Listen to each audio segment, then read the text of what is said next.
Solo cuando el túnel está en la más absoluta oscuridad es cuando puede volver otra vez la luz.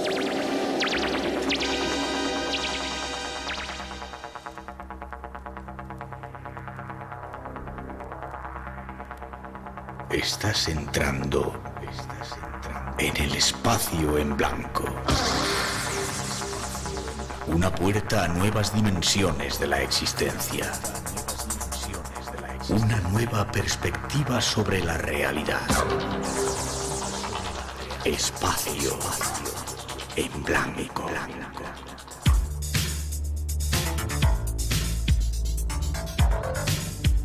Una producción escrita y dirigida por Miguel Blanco.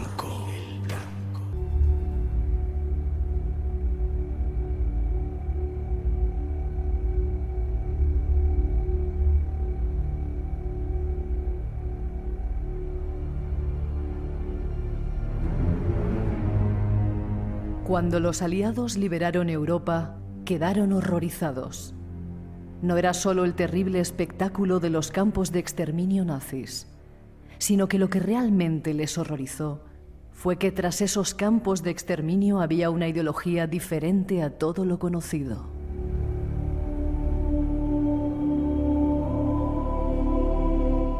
Comprobaron atónitos cómo el nazismo había sido algo más maléfico y oscuro de lo que habían imaginado, y decidieron ocultarlo.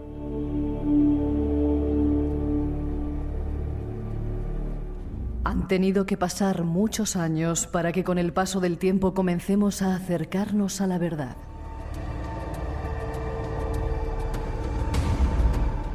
Y esta noche venimos dispuestos a desentrañaros un pedazo de la verdad de nuestra historia oculta.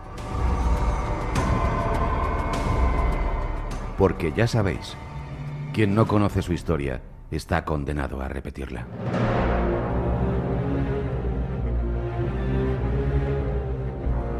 Si nos acompañáis esta noche vais a descubrir muchos acontecimientos que desconocíais. Y de paso, intentaremos comprender un retazo de nuestra reciente historia. Será un nuevo viaje hacia el misterio que comienza ya, en los próximos minutos. Y si estás con nosotros, sé bienvenido. Algunos misterios y secretos esperan esta noche a ser desvelados.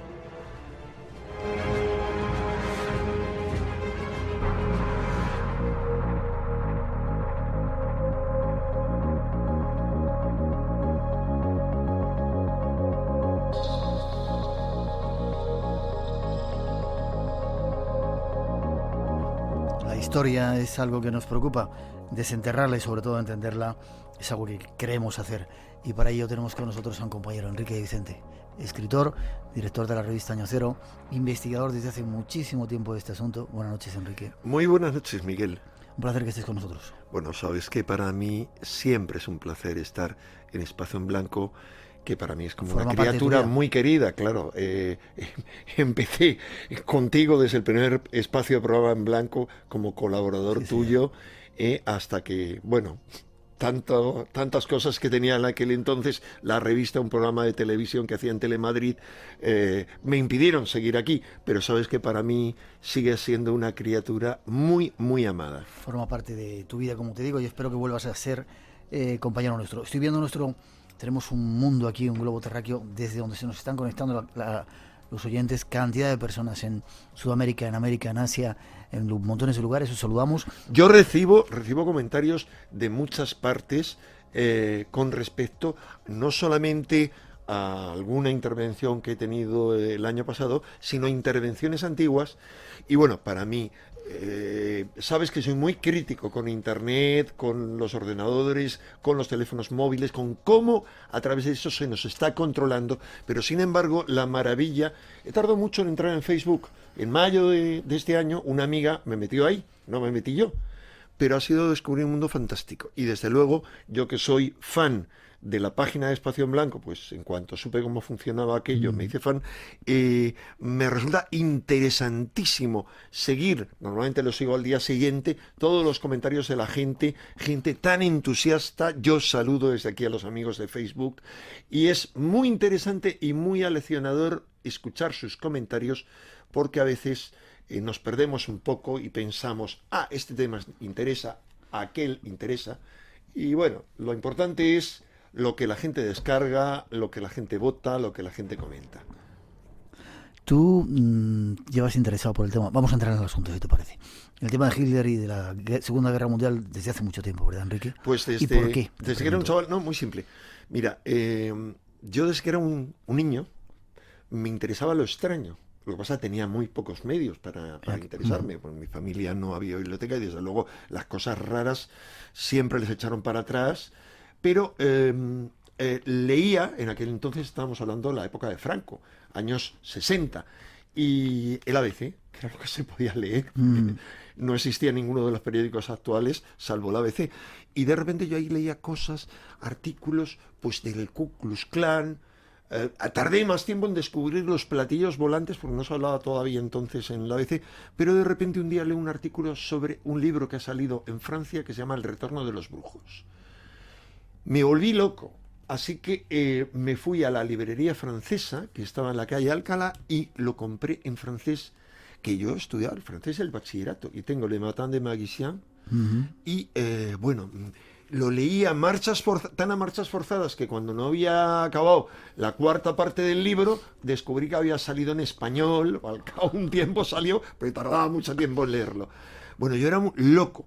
Hombre, nadie me iba a decir que años después no solo iba a conocer personalmente a los dos autores, a Louis Pauwels y Jacques Verdier, sino que iba a tener una buena relación con Louis Pauwels, a quien siempre encontraba cuando venía a España a presentar un libro, un personaje absolutamente excepcional, igual que de Jacques Verdier no puedo decir lo mismo, me parecía un ego con dos patas, que ha metido mucha basura en ese libro, un tipo genial, con un cociente de inteligencia brutal, pero que se inventaba la cuarta parte, por no decir la mitad de las cosas que decía.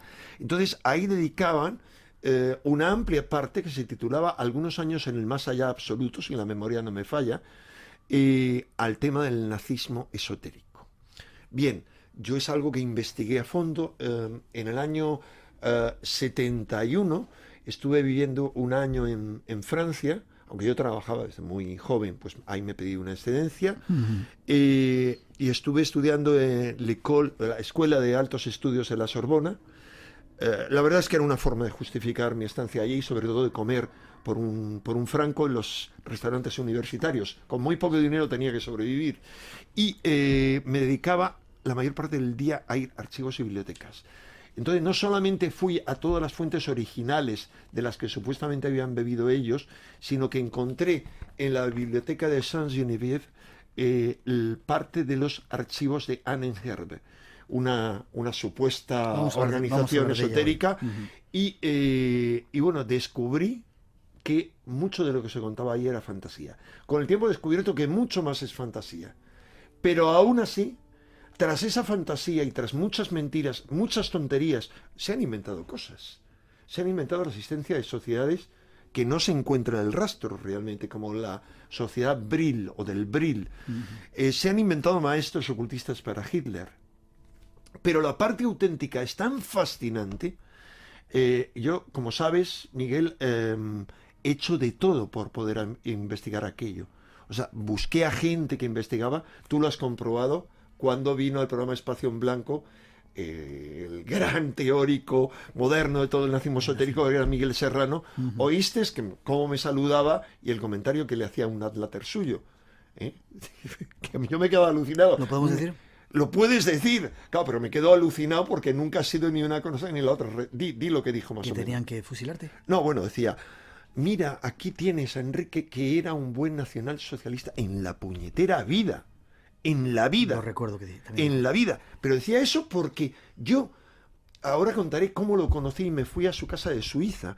Dice, los judíos le han pervertido, segundo punto, no sé quién, y ha escrito tales cosas que merecería ser fusilado por ellos, simplemente porque escribía en muy interesante un artículo haciendo un retrato de Hitler. Pues sabes, lo que ocurrió es que a través de un gran amigo mío, perseguido, encarcelado tras el golpe de Pinochet, o sea que de nazi tenía poco, que era Jorge Uneus, cuyo hermano es un gran ufólogo en Estados Unidos, pues Jorge Uneus, al que me unían vinculaciones por sociedades iniciáticas o secretas a las que yo sí he pertenecido, en este momento no pertenezco a ninguna, y aclaro en exclusiva en tu programa, Miguel, porque he oído de todo, que nunca he sido masón, nunca, y ni lo soy en este momento, y en este momento no pertenezco a ninguna sociedad iniciática. Otra cosa es que me merece el máximo respeto la masonería como organización. La cuestión es que este hombre que pertenecía a una sociedad que yo pertenecí, que era la Sagrada Orden del Rayo Americano, bueno, era una red de órdenes, uno de cuyos dirigentes, he de decirlo, el dirigente y maestro de Cronos, Silo, creador de uno de los mayores movimientos, ha muerto hace unos días, el 16 de septiembre, día en que se cumplía mi 60 cumpleaños, y he de decir de él que era alguien excepcional, un tipo con facultades excepcionales a todos los niveles. No solamente me he honrado con sus enseñanzas antes de crearse todo esto, cuando yo era muy joven, sino con su amistad. He convivido con él durante un mes en Corfú, y bueno, era algo. Este Jorge Uneus, que era muy amigo de él también, era muy amigo también del fundador de Arica, que es otro nombre mítico de escuela americana, y me habló de Miguel Serrano, me dijo que era embajador de Chile en varios sitios y que estaba investigando el nazismo esotérico, y yo me puse en contacto y me fui a verle a Suiza. Yo entusiasmado, porque él me invitó a su casa, y había sido la casa de Hermann Hesse, el gran escritor al que yo adoraba desde pequeño. Y él tenía un libro que se llamaba El Círculo Hermético, que era su amistad con Hermann Hesse y con Carl Gustav Jung. Así que yo, que era un entusiasta de Jung, allí me fui. Y bueno, lo que me encontré allí me puso un poco los pelos de punta. Tuvimos ese personaje. Sí, lo vistes, pero gracias a él, aquí tuve la oportunidad de conocer a toda una serie de personajes. Hombre, yo he llegado a conocer a gente de todo tipo, pero aquí en España he conocido a alguien que luego me enteré, que fue un tipo que no me gustó nada, Otto Skorzeny, que era el héroe del Gran Sasso. Otto Skorzeny luego ha dirigido la gran red, después del nazismo, Odessa, prácticamente en Europa y en Egipto. Y este Otto Skorzeny fue el que dirigió la operación de paracaidistas que fueron a rescatar a Mussolini, que estaba apresado por el rey y por los aliados en el Gran Sasso. He conocido a través de Serrano, pues a otra serie, a León de Grelle, que era el jefe de las Waffen SS, una de las SS internacionales. Bueno, obviamente yo iba con el pelo erizado la mayor parte del tiempo. Y en aquel entonces no había hecho la profundización que hice después, y que me hacía entender al mismo tiempo mi atracción y mi rechazo por el nazismo. Porque el nazismo ha sido el mayor intento en la historia que recordamos de encarnación del mal absoluto. El mayor intento por parte de las fuerzas del mal metafísicas de tomar el poder en la Tierra, de crear un imperio mundial. Desde los tiempos de la Atlántida no había un intento de ese tipo. Y Dios sabe que estuvieron a punto de conseguirlo y sumir a la Tierra en las más absolutas tinieblas.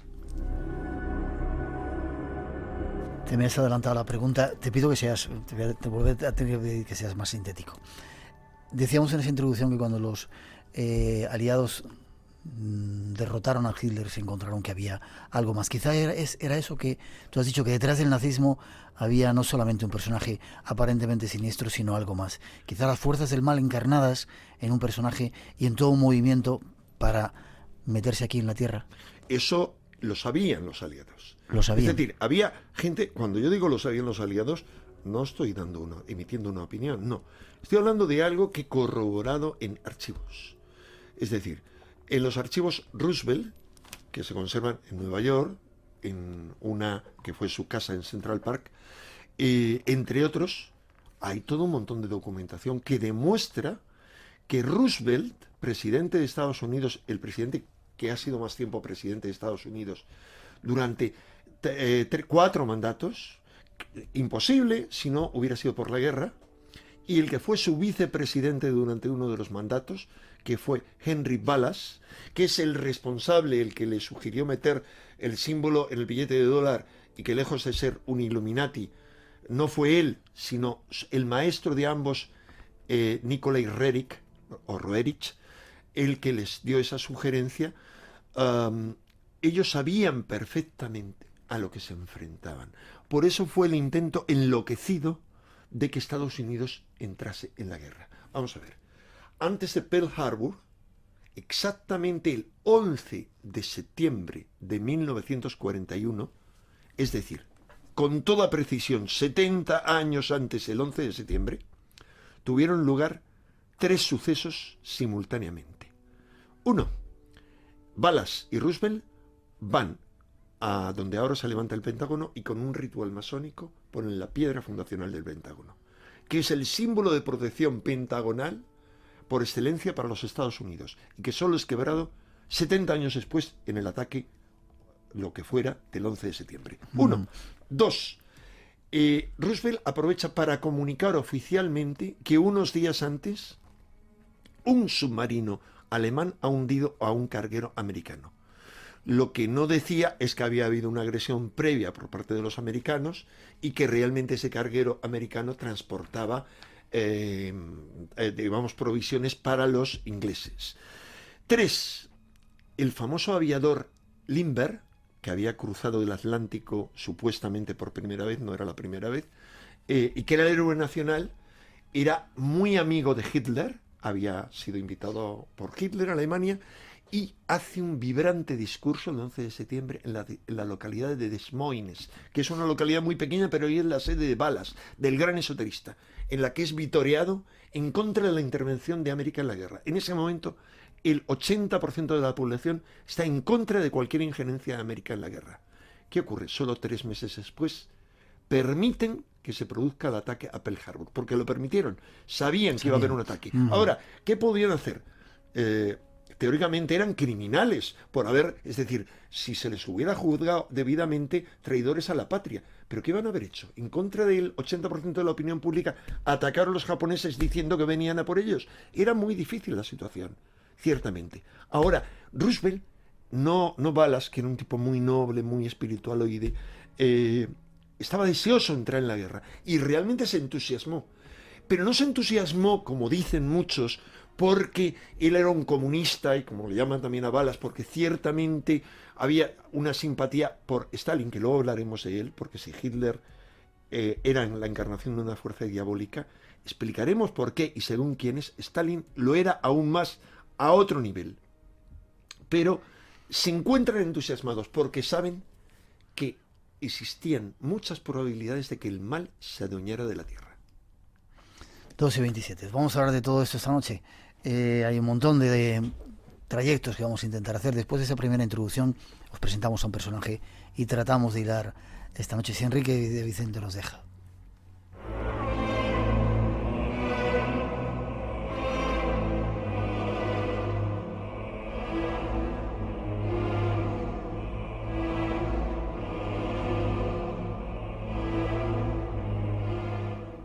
Uno de los personajes que se escondía tras ese momento histórico que horrorizó a todo el planeta era Hitler.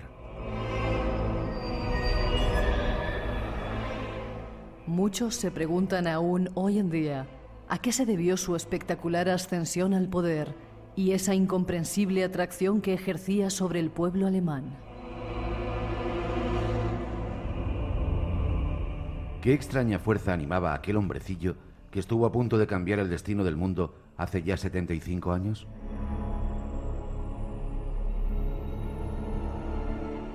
¿Estuvo poseído por un demonio, como creyó Pío XII al exorcizarle? ¿O era un medium capaz de incorporar al dios germano de la guerra y la posesión? ¿Utilizó artes mágicas para embelesar al pueblo alemán? ¿Cómo se transformó en el Mesías que éste esperaba? ¿Hubo poderes ocultos que guiaron su trayectoria?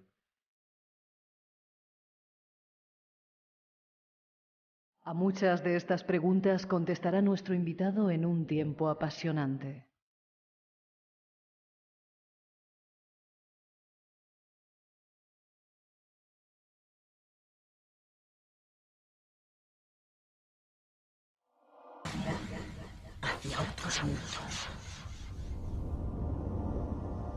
Un viaje que esta noche nos va a llevar a conocer algunos detalles de la historia, como decíamos. Hablemos mínimamente de Hitler para ir hilando un poco todo este asunto, Enrique. Era un personaje pusilánime, nació en Austria, no se sabe si era con ascendientes judíos, se dedicaba a pintar, era un cabo... Bueno, hoy sí se sabe, ¿eh? Hoy sí se sabe. Sí, tú hemos estado hablando. Se sabe, vamos a ver, lo que se ha mantenido es históricamente que no había ningún dato, que no había ninguna corroboración. De que no era judío o que era Pero judío. Curiosamente, quienes han mantenido eso han sido por un lado los nazis y por otro lado historiadores judíos, porque era una deshonra tremenda que el mayor monstruo de la historia y el mayor azote que ha tenido jamás el pueblo judío pudiera tener sangre judía.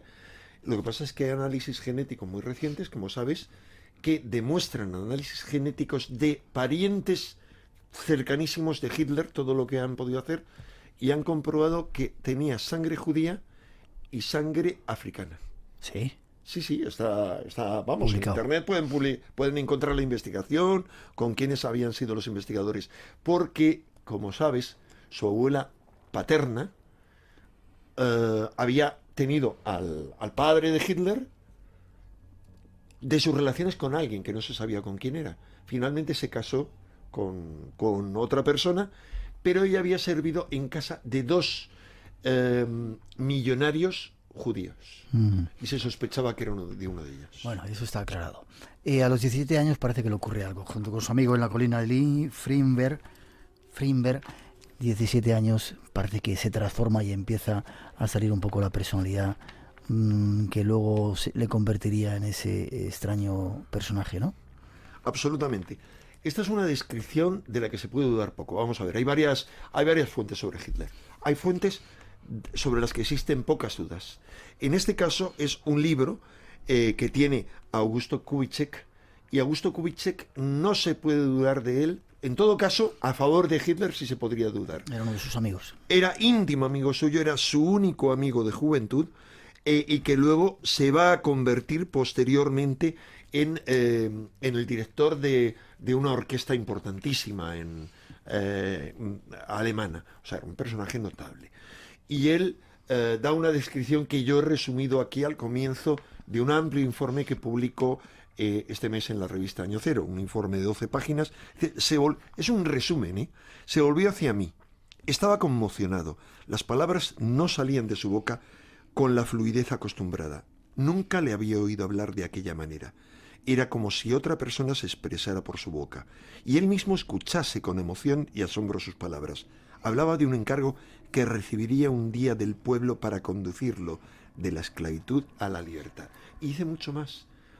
Es que es uno de los momentos, no el primero, pero uno bien documentado, en el que después de haber asistido a la representación de una ópera de Wagner, Rienzi, sale transformado. Hay desdoblamientos de su personalidad en muchas ocasiones. En ocasiones es como si oyese voces, y él repite en muchas ocasiones que oye voces. Esas voces se incrementan sobre todo a raíz de que él es hospitalizado tras un ataque con gas mostaza en la Primera Guerra Mundial. Espera, déjame que lea una cosa. Un informe que hacen los médicos cuando está sale de la clínica. Le dicen que es un psicótico altamente peligroso y un incompetente para el mando. Ese es el informe que sacan de Hitler cuando sale después de ese ataque de gas mostaza, en el que pierde la vista. Tuvo una ceguera, ¿verdad? Sí, es previo. Vamos a ver. Hay un problema con con la información. Eso es previo, incompetente para el mando, digo porque el problema que hay la mayoría de los autores es que mezclan cosas. Lo de incompetente para el mando es un comentario previo, pero ese otro es posterior. ¿Qué ocurre? Todos los archivos del hospital donde estuvo hospitalizado, primero se secuestraron cuando llegaron al poder y luego fueron destruidos.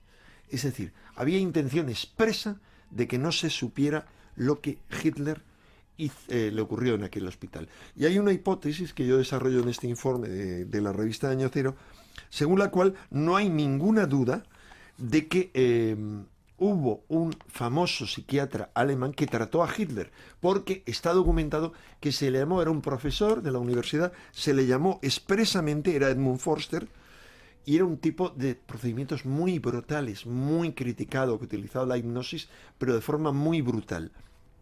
Entonces, lo interesante es que este hombre, cuando Hitler llega al poder, él huye de Alemania.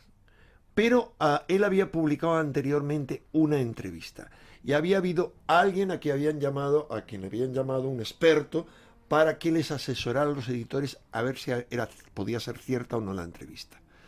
Lo interesante es que escribe después una novela y en la novela cuenta una historia fantástica, que no hay duda de que se refiere a Hitler, porque se refiere a AH, como Adolf Hitler.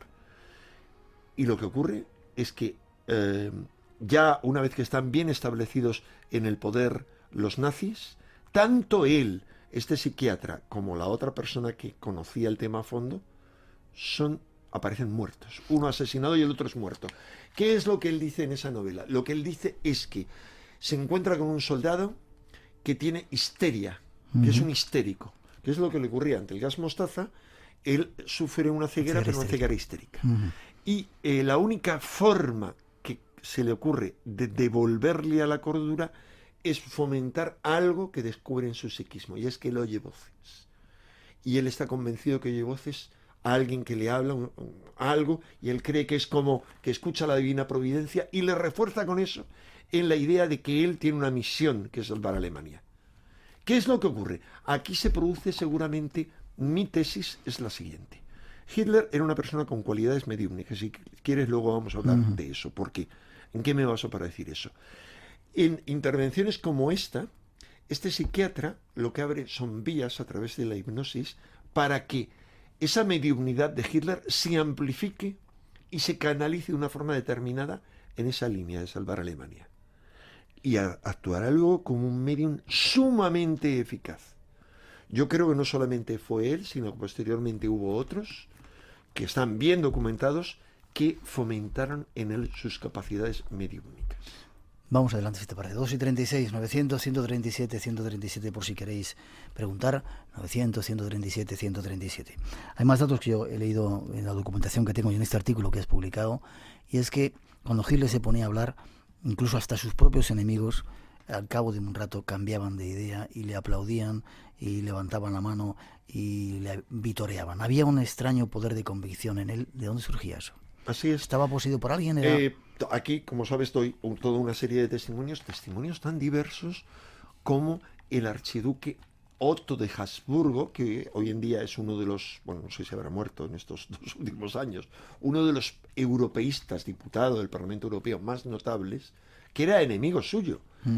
Y él ve en un momento en que está en una plaza, está accidentalmente junto a unos comunistas que están vociferando en contra de Hitler. Y de repente Hitler llega en un coche con el brazo en alto, se hace un silencio sepulcral y toda la plaza a su paso claman Heil Hitler, incluidos los comunistas, estaban gritando viva Hitler. No él, el embajador francés, que era otro rival suyo, muchísima gente que no tenían precisamente simpatía por él, dicen que de él emanaba un magnetismo brutal. Otros dicen que claramente es como si hubiera dos personas, un hombre vulgar, que dice incluso alguno de sus más cercanos, uno de sus ministros, que había un hombre amable, agradable, eso dice él, claro, porque era uno de sus ministros, pero que paralelamente a él en determinado momento apareció un individuo cruel. Para mí esto se explica porque había momentos en los que este individuo insignificante aparentemente con su bigotito, que parecía Charlotte, es decir, por eso Charlotte le imitó también, ridículo, que tenía todo menos rasgos de ario, metió al pueblo alemán en esa locura de la raza aria, porque había momentos, no tienes más que ver los discursos, yo he visto muchos discursos suyos, y le ves cómo empieza suavemente y va enardeciéndose, y empieza a hablar de forma enloquecida, y ves, ejercía un magnetismo sobre las masas. De alguna manera eran varios los fenómenos en él. Por un lado era medium, y no hay duda para mí, porque nació en un pueblecito que se llama Braunau-Aungim, que era un pueblecito de 10.000 habitantes, y de esos 10.000 habitantes, de los coetáneos de Hitler, es decir, coetáneo no de la misma generación, sino que tenían 5 años arriba, 5 años abajo la edad de Hitler, hay 3 de los medios más importantes de la historia del espiritismo alemán, nacieron en ese pueblecito. Una medium y los hermanos Schneider. Uno de los hermanos Schneider es uno de los mediums de efectos físicos más notables, es decir, que lograba hacer levitar mesas y fue investigado por notables parapsicólogos alemanes. Hay lugares donde la fuerza telúrica, la fuerza magnética, es tan grande que probablemente abren el psiquismo de los individuos. Yo no tengo duda de que ocurría eso y de que una fuerza se adueñaba de él y al mismo tiempo, a través de él, emanaba un fluido, lo que llaman los chinos el chi. Yo he conocido a maestros chinos que han venido aquí a Madrid y he trabajado con algunos de ellos, pero uno de ellos muy, muy importante, que tiene 3 libros publicados en Urano, editorial Urano, un individuo genial, él ha hecho experimentos llenando con su chi un estadio olímpico. Es decir, el chi, la energía que uno puede canalizar, es capaz de llenar un estadio. De alguna manera es lo que él hacía.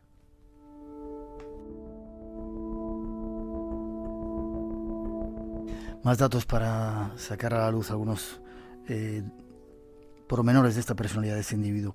Se dice que eso, de repente se metía en una habitación, estuvo 3 días sin salir de ella y cuando salió dio la orden en contra de toda la gente que estaba con él de salir de la Liga de las Naciones. Y él decía que se lo habían aconsejado. Las voces varias Eso es algo muy bien documentado, es decir, hay datos que doy en el artículo, están muy... Hay fuentes, la fuente más fascinante que hay en torno a Hitler son 2 libros, uno de los cuales está publicado en castellano, que es Hitler me ha dicho, de Hermann Rausnin. Ahí se describen cosas fantásticas. ¿Cuál es el problema? Los historiadores lo consideran totalmente desacreditado porque Hermann Rausnin, que fue presidente del Senado de Danzig, se convirtió en enemigo de Hitler, digamos, se fue a Inglaterra, después de haberle tratado durante tiempo, y ahí empezó a trabajar para los servicios secretos. Y lo que se dice es que esos libros eran fantasías para desacreditar a Hitler. Lo que ocurre es que yo he estudiado muchos fragmentos de esos libros y he podido contrastar hasta tal punto eso con documentaciones creíbles que no tengo duda de que, primero, que parte de esas manifestaciones eran auténticas, aunque hubieran estado manipuladas. Segundo, que era tal la convicción, no solo por Roosevelt, sino por parte de Churchill, que era un tipo que metido, muy relacionado con el esoterismo, de que Hitler era la encarnación del mal, que querían denunciarlo a través de él. Y hay historias como esa muy bien documentadas. Déjame que siga. Escuchaba esas voces, le libraron varias veces de la muerte cuando estaba en la Primera Guerra Mundial y en algunos de los... Ya lo habéis contado con Miguel Pérez la semana pasada y en algunos otros atentados. Y de repente... Perdona, no algunos otros atentados. Hay aproximadamente 40 atentados que se intentaron llevar contra Hitler. No recuerdo ahora el número de los que, de hecho, se llevaron a cabo. Pero no 13, 14...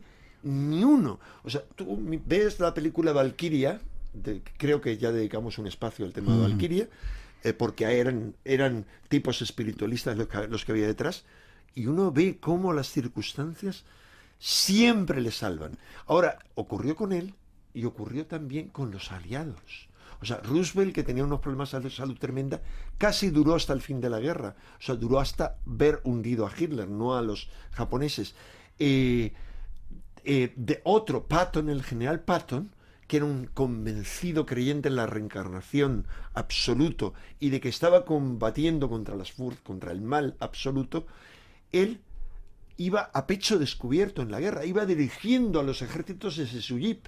Bien, acaba la guerra, él dice que está protegido hasta la guerra. Acaba la guerra y nada más acabar la guerra, muere. ¿Cómo? Atropellado por un jeep marca Patton. O sea, llevaba su nombre, un jeep que llevaba su nombre. Déjame que te siga preguntando.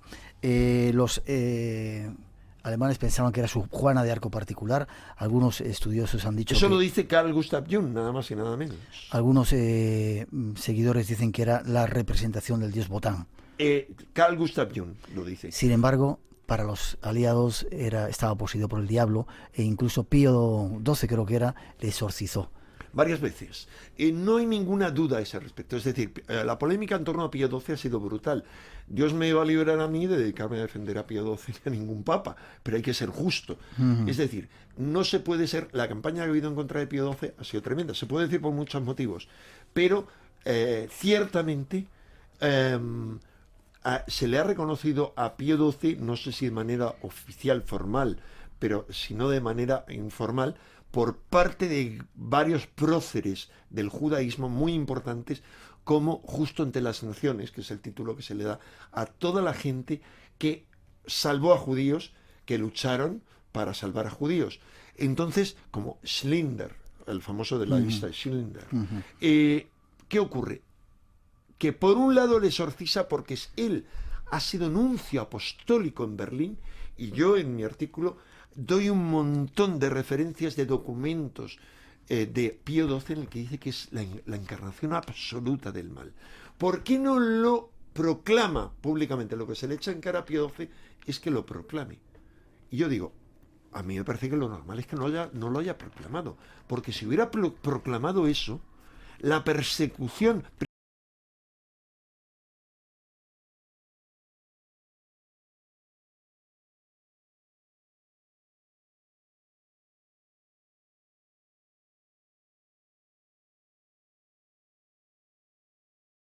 pleitesía absoluta y hubiera sido terrible. O sea, quizá con eso hubiera desencadenado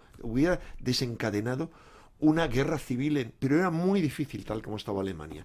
Es decir, habrían perseguido, les habría hecho la vida imposible a los católicos, a los cardenales, etcétera, y eso lo utilizaban como un instrumento contra Hitler, entre otras cosas, para salvar judíos. Déjame que te haga dos preguntas más antes de dar un paso. Fíjate que ahora es cómo pasa el tiempo. Vamos a tener que estar 3 programas hablando de esto.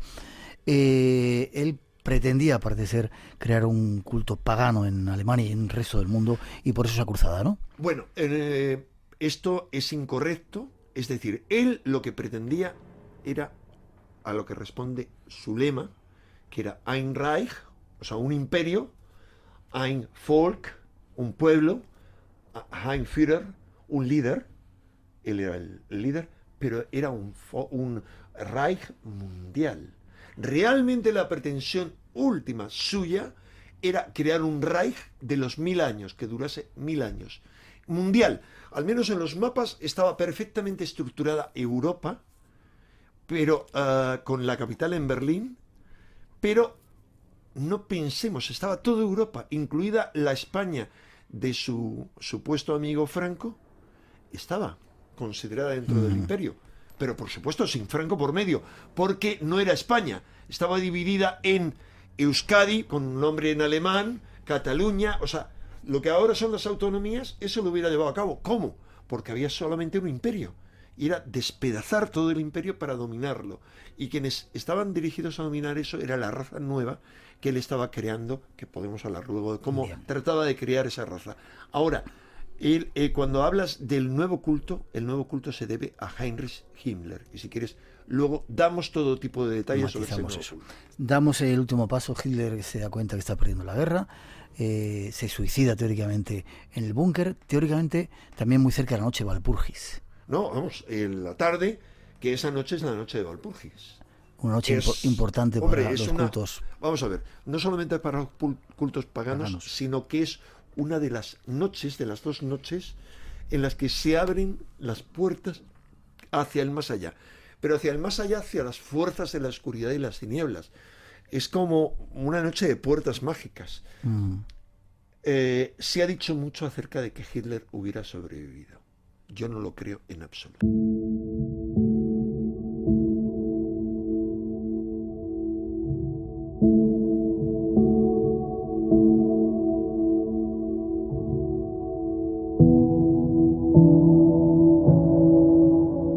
a toda marcha, Enrique, ¿vale? He visto que no asentías en algunas de las cosas que escuchabas. La Nenerve. Bueno, luego hablamos del tibetano. Sí, eso es un tema aparte. No asentía en cuanto a eso que dicen que es el maestro de no sé qué, que está en el monte Teton.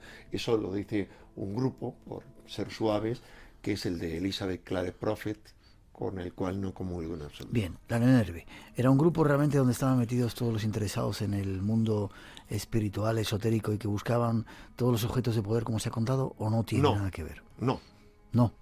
Objetos de poder era algo mínimo dentro de la Nenerve, no. La Nenerve, y hablo con conocimiento de causa porque he examinado resúmenes, he traducido al francés, que ya te digo, se conservan en París, sobre un resumen de los estudios de la Nenerve y los departamentos. La Nenerve fue una sociedad que cambió de nombre 2 veces, pero el nombre más simple traducido del alemán es Sociedad para el Estudio de los Ancestros o algo así, la herencia ancestral. Fue variando de componentes. Era como una especie de academia amplia en la que había una serie de grupos de trabajo, grupos sin más. Llegó a haber hasta un total de 43 grupos. Esos grupos se dedicaban a cosas diversas como el folclore relacionado con el arianismo, al estudio de la mitología nórdica, al estudio de la antropología, de la etnología, por ejemplo, a medir los cráneos de la gente para ver cómo era el modelo ario, a la arqueología. Entonces, uno de esa sección dedicada al estudio de la arqueología fue de donde sacaron un dirigente que fue el dirigente de la expedición al Tíbet.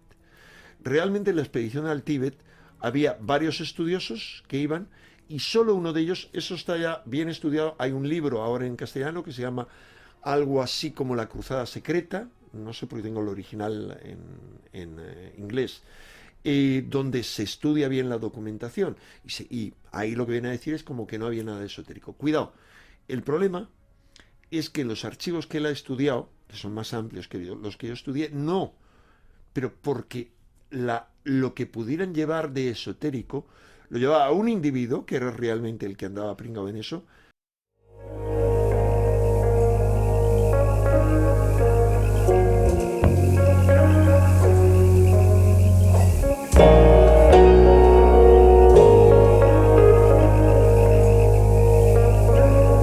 Que se les ha relacionado con Hitler, con las SS y la esvástica que parece ser que tomaron de ese grupo de tibetanos. ¿Esto es cierto o no es cierto? Varias cosas. Una, la esvástica es un símbolo universal, muy antiguo. Se encuentra en Centroamérica, por ejemplo, en sitios muy apartados. Pero ciertamente es un símbolo tibetano que puedes ver en el 13º Dalai Lama, antes de que Hitler llegara al poder. Bajo su trono estaba la esvástica. Pero no ahí, sino en las novelas del masón Rudyard Kipling, el famoso novelista inglés. Estaba en la portada de algunas novelas la esvástica, hasta que llegó Hitler y lo retiró de inmediato.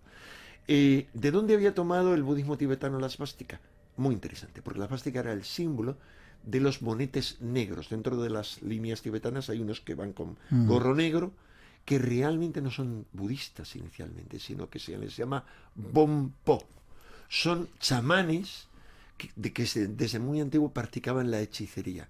Y ahí hay varias líneas, y ahí es donde sí te diría que, según fuentes esotéricas que para mí merecen credibilidad, a través de los Bonpo, de un grupo concreto de Bonpo, se manipuló a Hitler y a varios de sus adláteres.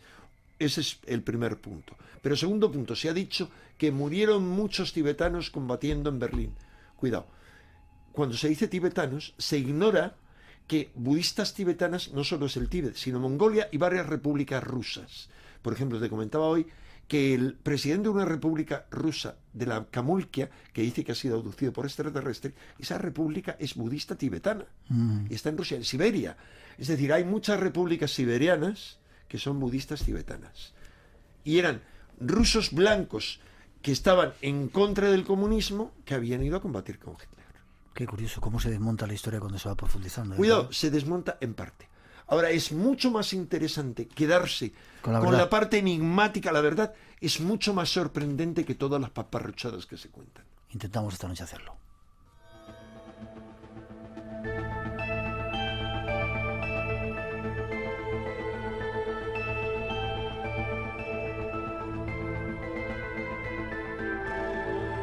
Tenemos que hacer una mínima pausa, saludar a la gente que se está conectando ahora en Asia, concretamente a nuestro programa, en Beijing, en India, en Indonesia, en algunos otros lugares, se están conectando con nosotros para seguir este espacio en blanco a través de Radio Nacional de España.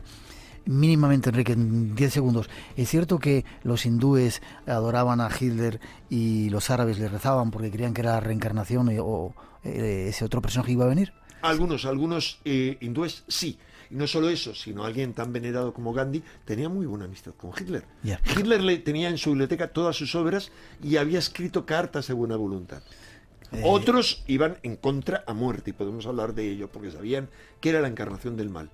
Pero no tengamos en cuenta que la India era aria. Ya, en la segunda parte del programa hablaremos de ello. Una pausa mínima para las noticias a las 3, las 2 en Canarias, y regresamos. Os hablaremos de símbolos perdidos, de sociedades secretas y mucho más, tratando de desentrañar la verdad en la historia. 900-137-137 nuestro teléfono. No os vayáis, esto es Radio Nacional de España, tenemos mucho que contaros.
Espacio en Blanco.